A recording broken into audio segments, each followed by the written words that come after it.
Ano, Doc, thank you so much for this opportunity, no? Itong exclusive at first interview mo after ka mag-viral. Siguro unang tanong ko sa inyo, Doc, anong reaction nyo nung nabalitaan yung pinag-uusapan at pinagkakaguluhan na kayo online?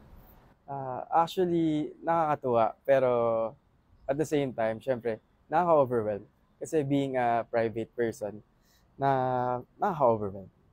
Pero okay lang naman.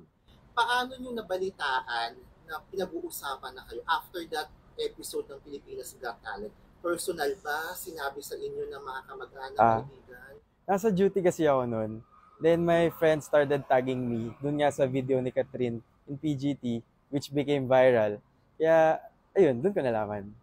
Speaking of Catherine, um, for the record, kailan kayo naging magkaklase ni Catherine? Ah, ang naalala ko is, since nursery, magkaklase kami, which is in Christian Faith Montessori.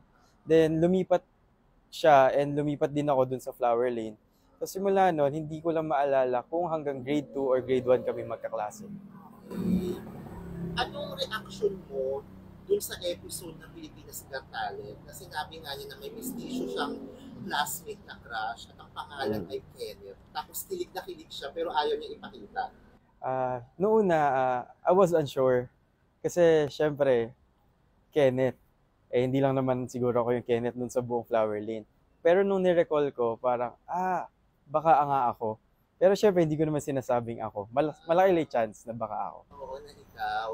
Ano namang pagkakaalala mo? Kumusta si, kahit matagal na to, anong naaalala yung mag-classmate kayo ni Catherine? Si Catherine, Nung elementary kayo? ang naalala ko sa kanya is masayahin siyang tao. And pag nakita mo siya, siya talaga yung parang bright kid, ganun.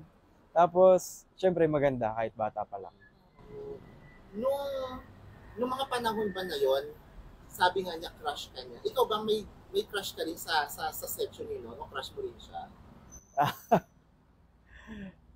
To be honest, siya din yung una ko naging crush.